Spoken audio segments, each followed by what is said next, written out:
hosting with Tent Talk. We do some historical talks. I'm a collector of tattoo machines, flash, a lot of the 815 area code type stuff, meaning Rockford, Illinois related.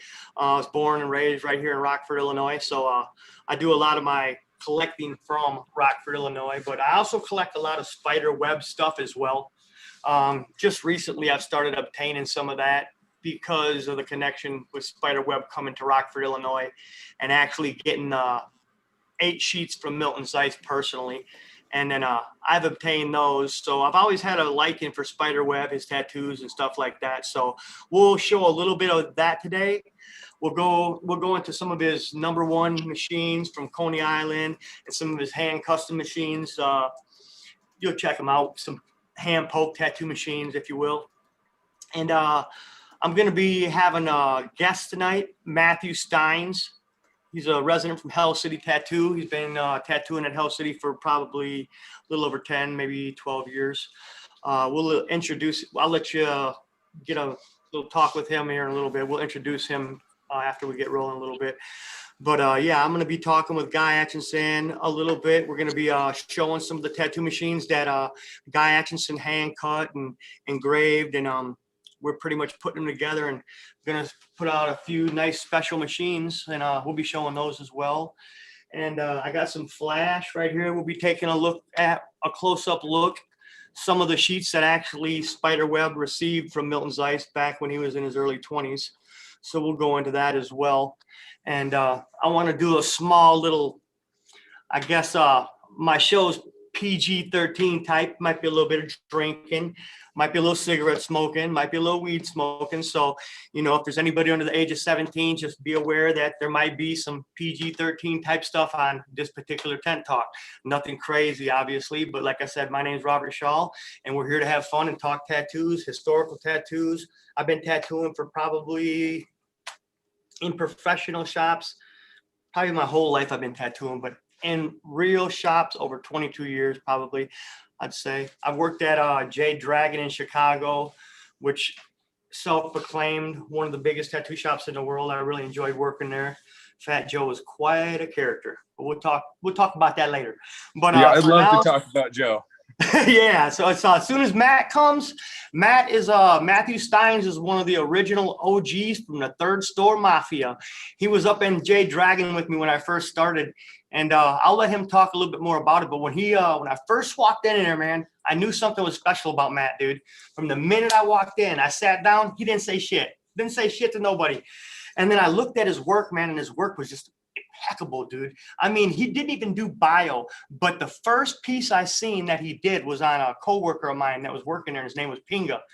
And I'm telling you, man, it was fucking beautiful. I wish I had a picture of it to show it, but maybe I'll have Steins pull one up. But yeah, he's been tattooing at Hell City for a long time. And like I said, when I first went to Jade Dragon, I could just tell there was something special about the dude. He could tattoo any style, just about any style. He could just tattoo really, really, really well. So, I mean, that ain't the reason why I liked him, but that's one of the reasons why I started hanging out with him and asking him questions, kind of picking his brain and stuff like that. Because he really, really, really, you could tell when someone loves tattooing. And this dude loved tattooing. And when I left Jade Dragon in probably early 2000s, Steins actually left right after me. And he went to Danville and he opened up a nice tattoo shop called No Regrets. And it's a real, real nice shop. And when he introduces himself, I'm sure he'll talk a little bit more about that. And I think Gabe, whenever Gabe wants to, he can just let him into the group, and we'll talk with him as well too. But yeah, I was talking. I guess Guy could probably say just as much, or if not more, than I could on this. I was building tattoo machines a little bit, not crazy, not a lot, but I've always messed with them. I've always been knowing the fundamentals. I've always known everything about it. And when me and Guy and Gabe started talking about doing the Rock River Tattoo Art Expo, I kind of just started messing with a machine to kind of have fun, because I like messing with stuff, having fun. And I always wanted to do a tattoo machine. So I kind of did. I just, I put it together and I call it the Rockford 815. And dude, it hummed. I mean, okay, so you're making it sound simple here. What Rob did is he went down the rabbit hole, and the goal is we're going to eventually make a bunch of these guys. And in fact, there's a lot of beautiful frames that have been made now. But the Rockford connection, that this is something that people with a little bit of history might already be aware of. Rockford is this little out of the way place. It's actually the second largest city in Illinois, but it's, most people think of Chicago when they think of Illinois. And, but there's a lot of, historic figures that have come out of there, most notably Milton Zeis, who was one of the pioneering catalog tattoo suppliers back when there weren't such things. So Rob was talking about J Dragon. I just wanted to, weigh in on that a little bit because this was an era in Chicago. There were, I think, 7 shops in the city, and there was a moratorium on new shops. The city of Chicago was just not letting any new shops in. We're talking about a city of 3 million people. And there's 7 shops spread out across all the neighborhoods in the city. So, the few that were there really dug in deep. And J Dragon, Fat Joe's J Dragon was, they were the biggest and loudest by far. And Joe had this thing where he would, spend all his extra money on Yellow Pages ads and billboards and trucks driving around town with billboards on them. And to the point where it was almost obnoxious. He'd take out ads with names of competing shops just slightly changed and, with his phone number on them. And he and my boss, Bob Oslin, hated each other's guts, and they would prank call each other. And this is when I was an apprentice, and I'm hearing all this bile, and it was pretty interesting.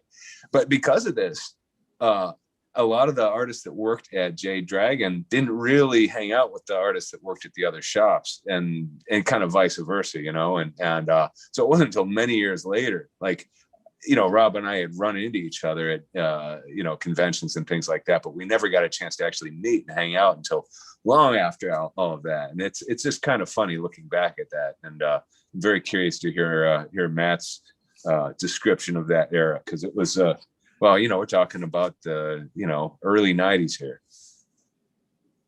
It was a different era. Yeah, definitely. Let me see. I believe Matt, has Matt joined, Gabe? Nope. He'll just beam right in. There's no waiting room. Yeah, he came on for a test earlier, so if he's listening, I'll tell him. Yeah. All right. But yeah, I really enjoyed working in Chicago. Like I said, I'm from Rockford, and I was born here, started tattooing here, and then I moved to Chicago because of the Yellow Pages. Like Guy said, I looked in the Yellow Pages, and it wasn't even every shop. It was every page. It was like 3 pages, full pages of J Dragon. And I was like, holy shit, man, this is kind of crazy. So I went in there, and this kid came up to me, and he was like 18 years old. His name was Joey. It was Fat Joe's son. And I started talking to him, and I was like, hey, bro, I really want a job here, dude. Hey, Matt, how are you doing, brother? Hey, what's happening, guys? I was just kind of telling him a couple stories about, I was actually telling him when I first walked through J Dragon and met Joey. So I'll go ahead and introduce you first, Matt. This is Matt Steins, shop owner, Hell City resident, original member of the Third Store Mafia from J Dragon. I'll let him go ahead and introduce himself properly. Matthew Steins, go ahead.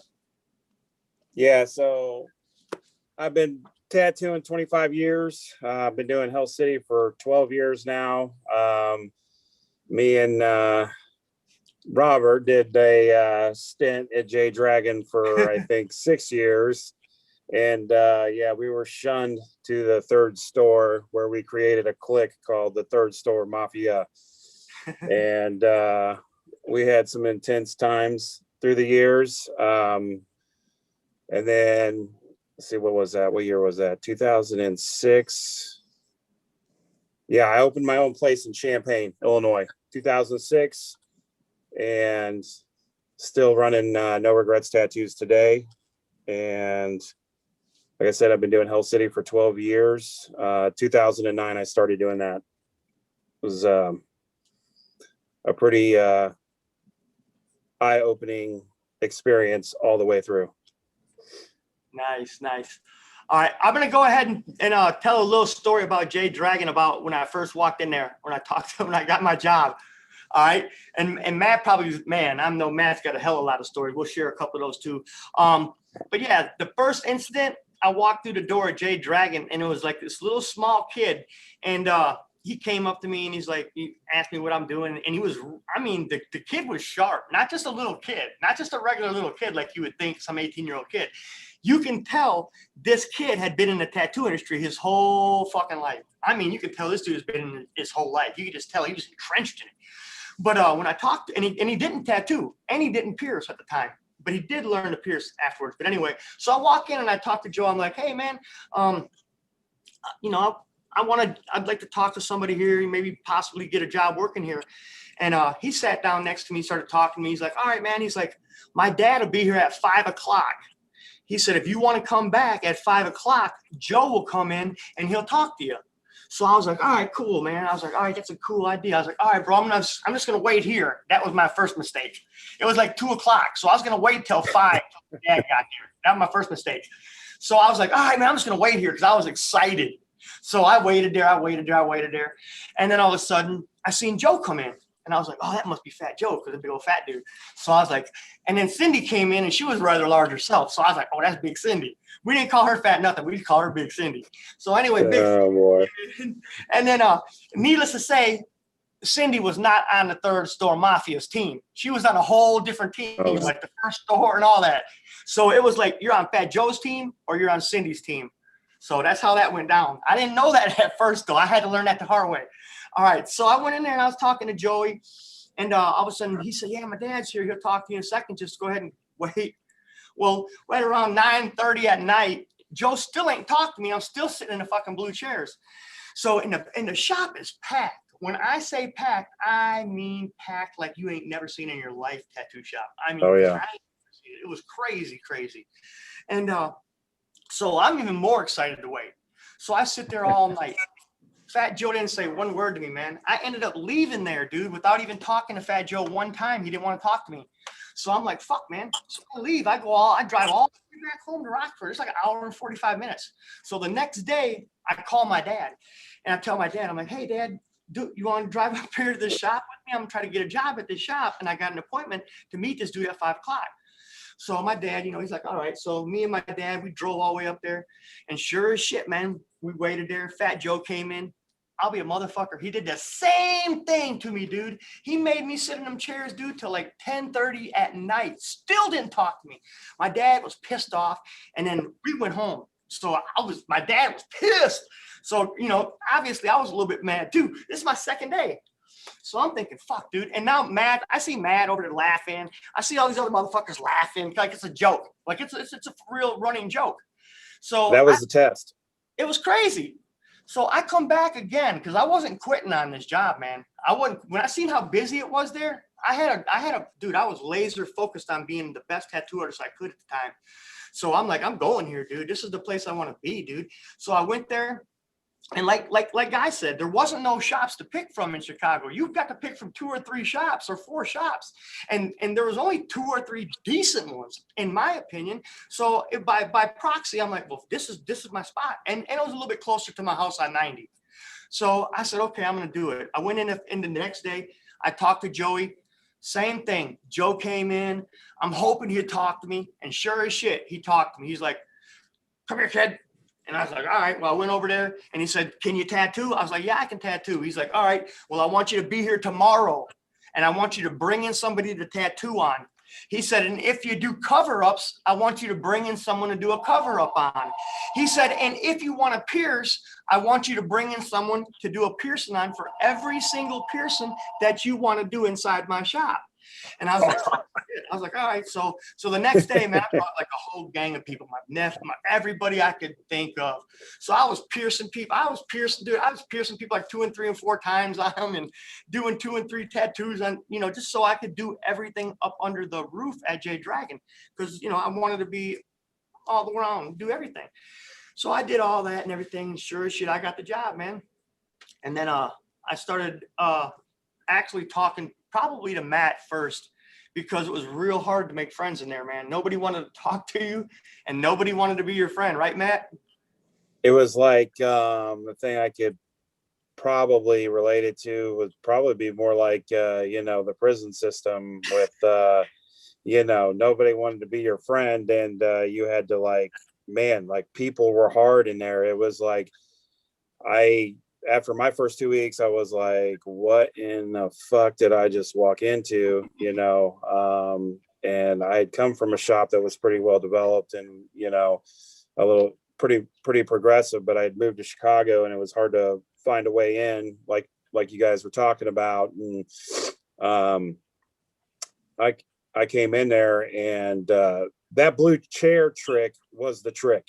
He wanted to see how long you was going to wait there, how many days you were going to wait there. And if you made it through a certain amount of time, he considered you fit to work at the shop, that you would be willing to make it through. And that's why everybody kind of chuckled and watched. Anytime somebody was trying to get a job, we'd sit there and watch and be like, okay, let's see, and then we always gambled on it too. That was the greatest thing. That was our highlight was, half the time the third store turned into a casino. And we gambled on everything. We turned shoe boxes, dice, it didn't matter. It was, we throw dice at anything. If you had a shoebox, you had these little trays, like, if you could throw a quarter into a jar, 100 feet away, shoot, I walk in there one day and they'd be shooting each other with BB guns. And I'm like, this is too wild for me. And, you just kind of had to do your own thing, but it was the Wild West in that motherfucker. That's for sure.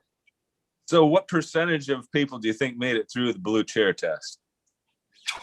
Not very many. Not a lot. And that's why I could never understand about that place. There was like, I had called the first time. I said, how many people actually work there?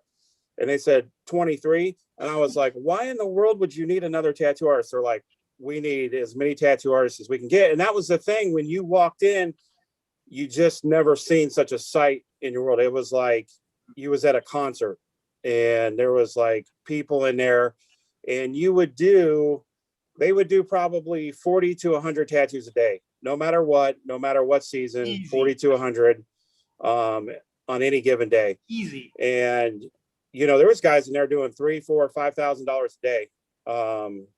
If it was in there, you had it. And most of the time you weren't even waiting on anything. They had a list. But it was the craziest experience I've ever been through in my whole entire life. But yes, the blue chair trick was the trick. And if you made it through that, you were most guaranteed a spot, no matter your tattoo level. Because it really had more to do with being able to handle the environment. That's true. Oh, you're talking about the mundane tattoos that you had to do on a daily basis were everything from Jeff Bartle's flash to tribal pieces. Everything was priced. Everything had a price, kind of like a price guide. So if there was like 25% area for like the chest, 40% area for the hand, and everything was priced out, and nobody cared about the price. So it didn't matter. Those people wanted tattooed, and they wanted tattooed right now. And that was the business in its essence. That's where there you go, right there. That was his genius, was that, we're going to give it to you. We're going to give it to you right now. You're going to be able to walk in and get tattooed, because like you said, there wasn't very many places. So people had to wait. People were booked out. And if you went to almost any other shop, except for maybe Tattoo Pete's place up on Broadway, almost anywhere else, you'd have to wait. Yeah, absolutely. Yep. And you had like, I think the other one was what, Tattoo Factory or something? Yeah, Factory. And they lived up to that name. Yeah. Well, the thing about J Dragon is that it produced a lot of good artists. I mean, there was probably, a handful of guys that came out of there that were really good. And I know probably Larry Brogan won't share this story, and I apologize for bringing his name up, but he was the first one to get out and kind of make it. Yeah. And then, So I didn't know Larry was an alma mater of Jade Dragon. That's interesting. Oh yeah. You didn't hear that from me, so we'll just keep He's that one of the quiet. original OGs. Oh no, it's nothing to be ashamed Yeah, of. At this point, it's history. Yeah, no, there was quite a few guys come out of there. I know that George Gary Pappas. Parisi. Hey, Gary Parisi was a part of the trio. It was me, Rob, Gary Parisi. Yeah, Gary. Gary's good. Yeah. And there was quite a few people that made it out there that did pretty good. Scotty, what's Scotty's last name?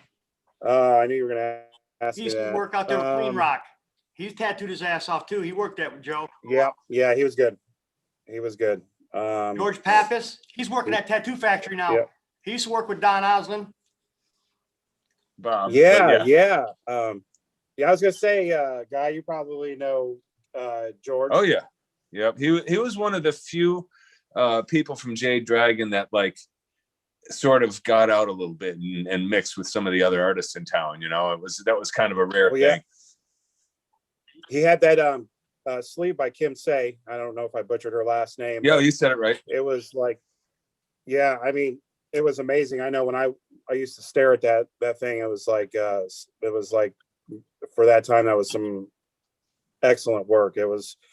And George was about good artists. That was the thing about George. He was about making money, but there was a group of guys in there that instilled, hey, we can still make money and still do good tattoo work. It doesn't have to be a tattoo factory. And then that kind of clique kind of grew and tried to like push quality work. And I think that's where I got my business model from, was the two, hey, there's nothing wrong with being busy and making money, but let's do quality work, Right. Yeah. It was really interesting though, because Jade Dragon had a mystique about it, among the general population in Chicago. Oh, did you get that a dragon? You know what I mean? And they loved it. They loved it. Just the whole fact that you walked in and there was that much energy, even though it might have been a completely chaotic place and it wasn't about the art. It was there was no doubt that you would feel like you'd been someplace. No, the best part was when he introduced me to Rolo. And I was like, I didn't realize I was kind of in a presence of someone that was considered, kind of a legend in the Chicago area for tattooing, doing traditional work and stuff. And those guys came in there and they looked up to Fat Joe. They did not, he was not looked down upon. That was the thing. It was in his peers. Yeah, in his peers, they came in here and they walked into the shop and gave him the utmost respect. For Clean sure. Rock just went to Jade Dragon 2 weeks ago. Clean Rock was in Jade Dragon. He walked through there. Yeah, I mean, and like you said, Malone for sure came in there showing Big Joe big respect, man. I couldn't even believe it because I didn't know who Malone was, to be honest. I didn't even know who he was, but I knew when Fat Joe stood up, walked towards him, put his hand out, shook his hand and all that. And the dude, Malone didn't have no shoes on, no nothing. So it was kind of like, what the fuck? And then when he came in, I was like, oh, this dude's got to be somebody super important. So what I did is I sat my ass down right next to Fat Joe, because me and Fat Joe loved me, dude. He loved me to death, dude. I couldn't do no wrong. And when I seen him, I was like, oh, I want to check this out. So I sat down, and Malone on the cool, bro. I mean, I don't know what his real plans were, but Malone on the cool, and Matt testified for it. Malone pretty much kind of asked for Joe's blessing to open up Taylor Street. And he did for sure. He did. I mean, hey man, I was standing right there. And now maybe Malone, if Joe would have said no blessing or whatever, he'd press fuck you, do whatever you want to do. Now that might be Malone. I don't know what Malone do, because I know he's a for real OG gangster, for real. Yeah. But he didn't want any conflict. He really did. Yeah. No, he didn't. No. Yeah, it was pretty amazing though, because like Matt said, I was really kind of like blown back by like the kind of respect that was in it. You could just feel it. It wasn't even like you could hear it. It was like you could fucking feel it. Like Matt said, you could just tell it was serious shit. And then when he left, Fat Joe kind of told me who he was. I guess Matt already knew, but I kind of didn't know who he was. But kind of Fat Joe broke it down to us. And then Keith Underwood even gave Fat Joe a set of Flash. So yeah, it was a pretty cool. I really like that too, Matt. That was a cool time, man. And I miss passed away pretty much in the same year that Joe did. So yeah, he was right before. I think he was right before Joe. I left there in 2000 and I think it was 6, and then Joe passed away. I think it was a year later. Yeah. But yeah, he you know, Rob, Joe loved you, that's for sure. That was Fat Joe's source of entertainment. When everybody was bored or this or that, he would get, because it was cool, because at J Dragon they had this little conference thing phone to where Joe could get on there, get on the intercom, and provoke people through this phone. And most likely Rob had to drop whatever he was doing when he got called to the front, and usually do something like go measure Tom's neck. So this guy used to work there, Tom, and everybody like that worked there hated Tom, because Tom was the guy that sat there, and I mean, they didn't hate him, but he was the guy that was annoying because he'd sit at the front door, because at J Dragon, if you worked the piece, that piece was yours. You keep what you kill type of thing. And he would wait by that front door for every single person. And everybody that worked there was like, come on, man, let these people walk in. Let them take a look around. But no, he didn't care. He's there to make money. He was going to do 20 tattoos a day, no matter what. So when Tom would be standing up there, and of course it was usually in front of Fat Joe's desk countertop area, he would call Robert up there to come measure Tom's neck. He goes, and he would say it in front of everybody. Tom, he'd be like, Robert, you need to come to the front store so you can measure Tom's neck. And everybody in the place, there was probably 100 people in the place. They'd be like, absolutely, what the fuck is going on? And he'd come up there with this ruler, and he'd be like, yeah, Joe, it's still 6 inches or 7 inches or whatever, however many inches it was. And he'd go right back into tattooing. It was the most humorous. Hey, check this out. Definitely the most humorous. I went to J Dragon, right? I went up in there and I talked to Angie, and look what she gave me. Yeah. Oh, snap. You know what that is? This right here. This is Tom. Tom was married to this chick, and the chick had some other dude living with her named Reynolds. Tom got this tattoo on his chest. It's a long neck Tom right here. Oh, I remember that now. Yeah. Fat Joe drew this. And then Tom got this tattoo on his chest that says Reynolds.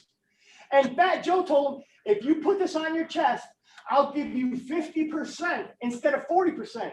So yep, I remember that. Got this motherfucker on his chest, dude. And then after he got the tattoo, I'll be a motherfucker, bro. He went to go get paid that night, and Joe said, we didn't shake on that. We didn't shake on that. Yeah, he never paid him. We didn't shake on that. He didn't pay him. So the motherfucker went and got the tattoo laser removed. And Joe drew this one night at his desk. And he always had this on his thing. That is wild. And then I went in probably about a year ago, and I was like, Angie, man, let me have that, man. Come on, man. Because Tom hid this up in the rafters. It was hid for like 6 years. And he found it, and Angie. Poor Tom. Yeah, it's cool, huh? You like that sign? Yeah, poor Tom. Yeah, poor Tom. Yeah, that was right there. Hey, the old tattoo shop humiliation thing. Yeah. Oh, that's how you earned your respect there, because you were going to get humiliated regardless of who you were. And I think everyone in the third store were a bunch of comedians. So everyone in the third store, like this was the thing. If you were up in the front store and like he didn't like the sound of your voice, or you were just talking too much, and you could tell he was trying to do something on a computer, and people would start talking and get all stupid and stuff, and he'd be like, go to the third store. You know, that was the thing. You had to go to the third store. That was the punishment, you know, and that's where all of us, the senior artists were closer to the front store. That was the ideal spot. So everybody was in the back of the bus at the third store. And then that's how we became the third store mafia. Nice. Yeah, very true. Very true. That's the kind of thing that would almost turn into it. You know, like if it hadn't been Joe, if it had been any other boss, you would have just all left and opened another shop. You know, but the third store mafia tattoo, right? Oh yeah, we earned that respect. That became like a man, everybody, that was an envious position. That was like everybody wanted to be in the third store after that. So, yeah, we'd run them out of the third store. If we didn't like them in the third store, we'd get rid of them. Fat Joe would hire them and we'd fire them. Yeah, the third store I swear we would.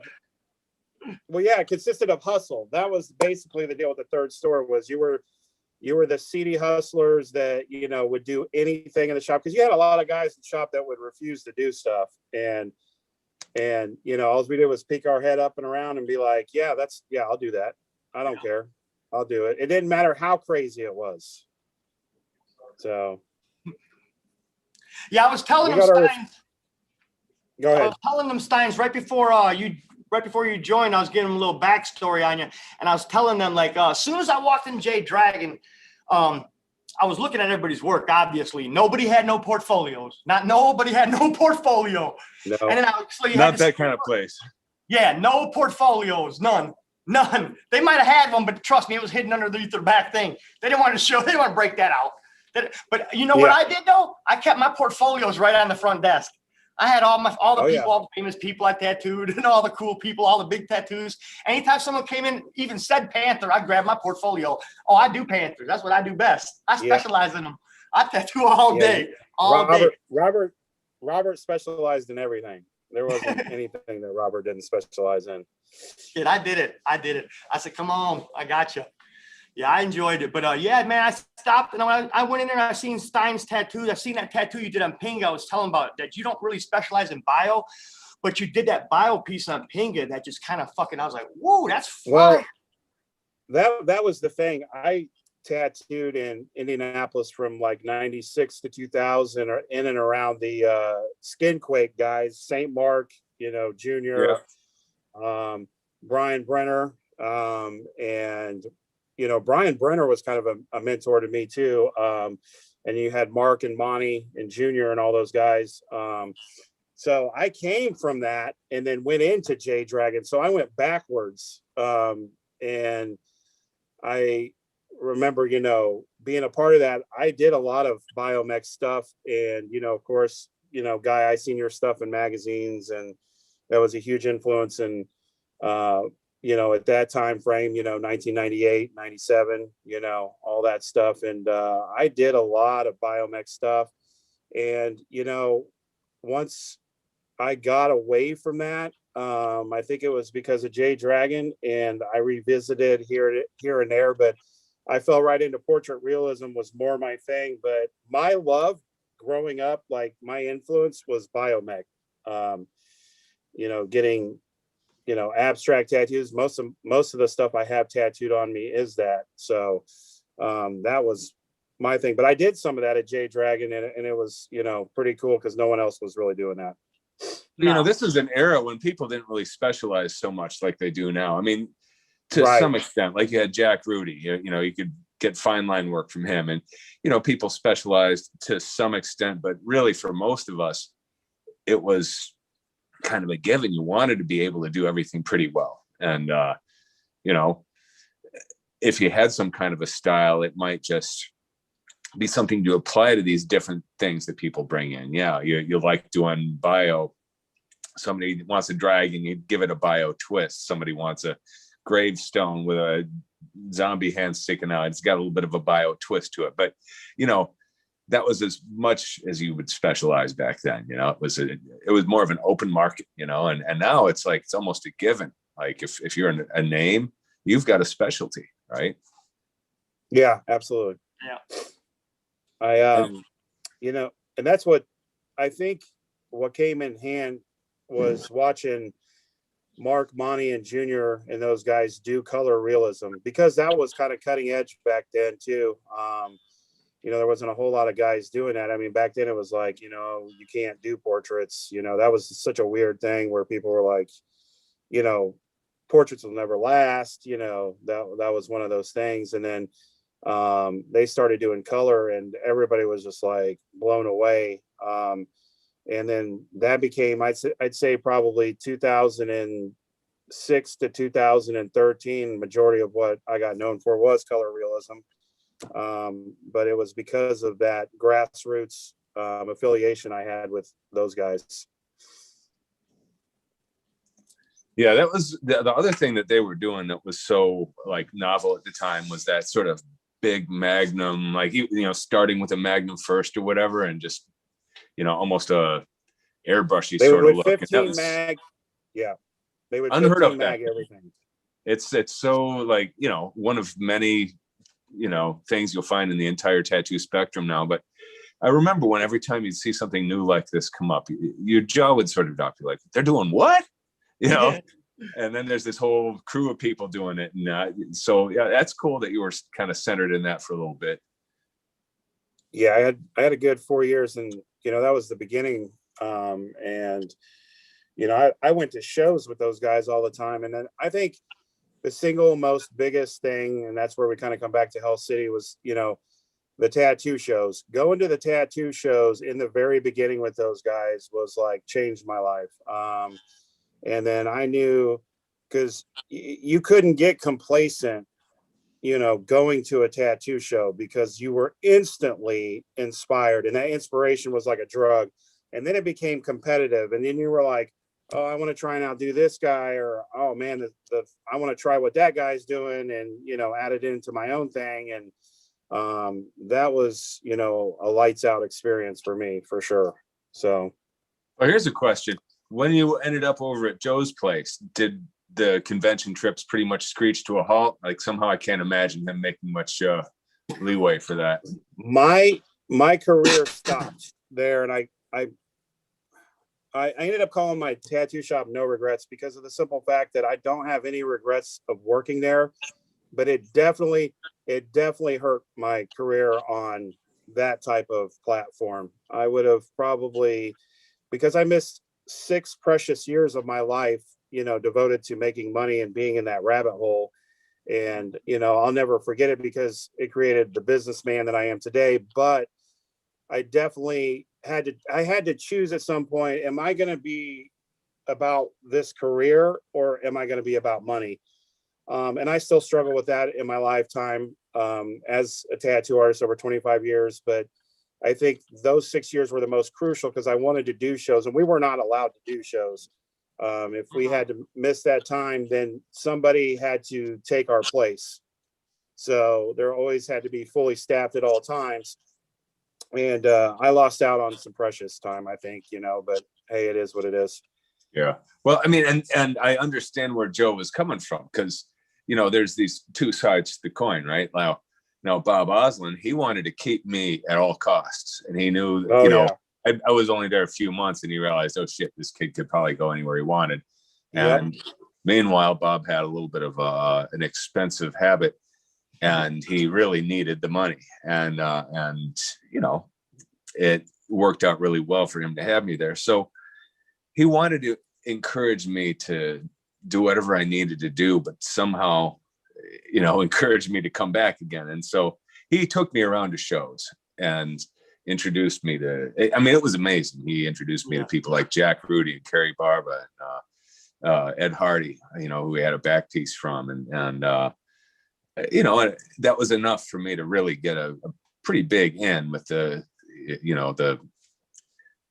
whole scene. And I'm forever grateful for the fact that, he was willing to do that. But at the same time, you could tell he really wished that he didn't have to make that provision, because then I'd get back from the convention and say, okay, well, now I've got a bunch of guest spots lined up. So I'm going to be gone from January to March. I'll see you when I get back. And then I'd come back and he'd be like, well, what can I do to make you stay? I'm like, I'm fine here, man. anyway, I'm going to be gone from August to September. Yeah, it was sort of tense after a while, you know, and you know, he was a very small shop, right? It was the opposite of J Dragon in many ways. And he was gone most of the time. Also the opposite of Joe's approach, because, you know, he definitely wasn't going to leave J Dragon run itself, you know. Oh, no.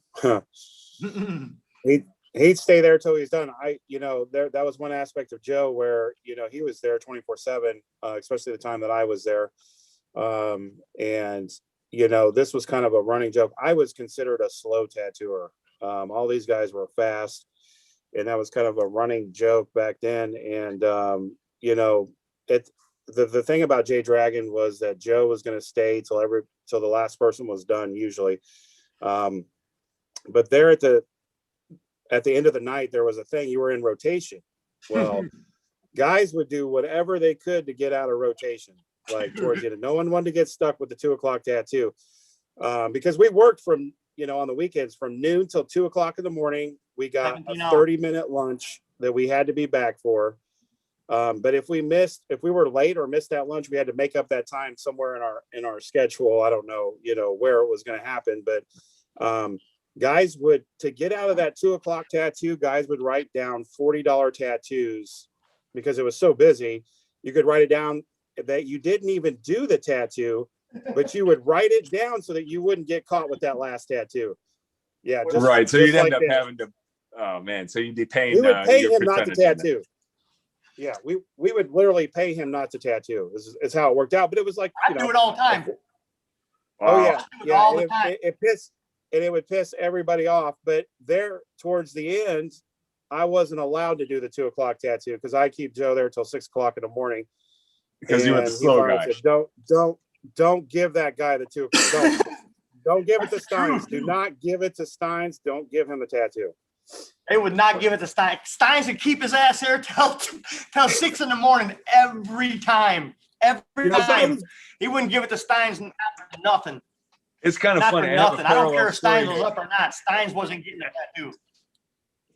Steins was going to do a badass job on it, no matter what time it was. If you came in at 2 o'clock to get a fucking lion tattoo and he was up, well, he was fixing to do a badass lion on you at 2 o'clock in the morning. Now, I'm going to be honest. Now, I might have compromised a few tattoos at 1:30 in the morning and stuff. People will come in at 1:30 and want a big ass tattoo, and you'd be honest with them. You'd be like, dude, you realize it's 1:30 in the morning, right? And you want to get this big ass tattoo, this big old tattoo. It's going to take me 4 hours, 5, 6 hours to do this tattoo, right?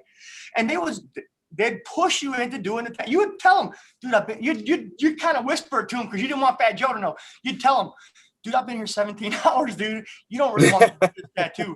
Right or wrong, Steins? Hey, you're right. We'd bring the customer back to the third store. We'd be like, yo, check this out. Dude, we've been here like 17 hours today. You don't want me to do that lion on you. Right, Steins? Oh, yeah. There was, you know, and that's like, the thing. Dude, Steins, but I mean, it is what it is. When I went to J Dragon, dude, I wanted to be the best tattoo artist in the world. I really did. By the time I left J Dragon, that was no longer my goal. I had to refocus on that being my goal again. J Dragon, kind of like he said, how it fucked him up in them 6 years. It kind of did the same to me in my art curriculum because, and you know, Guy, as well as anybody, because when I started talking to you, I was really passionate more about painting because I wanted to be able to, when I die, you know, I can give money away, I can give fucking cars away, but you can't give nothing like love or passionate that you're passionate about it. So when you taught me how to paint and showed me how to paint a little bit, dude, I got so many fucking paintings around here. Everybody that I love can have one of my paintings. You know what I'm saying? So I'll forever thank you for that, Guy, on the for real side. But when I went to J Dragon, I lost that, dude. I lost it. I for really did because Joe taught you how to get that money. He taught. Well, I mean, I even remember somebody quoting Joe saying, "Leave that art shit at home." Yeah. Yeah, I won't use that explicit word on here, but yes, there was a specific term, you know, and that's what he referred to it as for sure. Yeah, for sure he did. And I honestly, he even like I mean, I don't like to talk bad about Joe, but I will talk the truth about Joe, and everybody knows it, dude. I spoke at his funeral. And I said, that was the greatest thing ever. That was the greatest thing ever. We had this serious like visitation funeral, and fucking Robert gets up there, all fucking ghettoed out, like, "Hey, dude, what's up? Like, this is, Fat Joe's the shit." And just going like on, and everybody's looking at each other like, "What the fuck is he doing?" It was great. Yeah.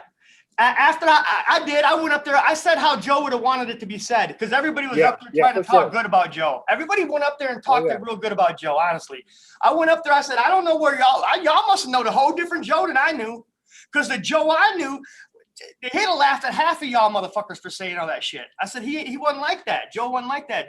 Joe was a serious motherfucker. He loved Jay Dragon. He really loved Jay Dragon. And I wanted to pretty much tell people that's really what Joe's about. Joe's a no nonsense. People take him and say all kind of bad shit about him, but really Joe was a germaphobe. People will say weird shit about Joe, like Jay Dragon was a dirty shop and all kinds of shit. I'd be like, dude, you're fucking so crazy. You've never even been in that shop. No, that's all we did was clean in that place. That's all we did. He had us clean that place so many fucking times. It wasn't even funny, man. Yeah, he was crazy germaphobe. But I really like Joe, man. He had this stuff, this foamy stuff. I'm pretty sure it's going to give all of us cancer at some point. But this foamy, he made us buy cases of this foamy. He would actually use it like hand sanitizer is how he would use it. And this foamy was like a Lysol, like white Lysol that you had to spray down everything. And you just inhaled these fumes every time you sprayed this thing. And man, if he could have used it to clean himself, he probably would. Yeah. Crazy over the top. Oh, this thing kills AIDS, he said. This thing kills, it's the only thing that kills AIDS. HIV, like, hepatitis, it'll kill it. It'll kill it in 3 seconds. It's the only thing that works. He was serious about it. Yeah, he was real serious about it. That was just like the plastic tubes, man.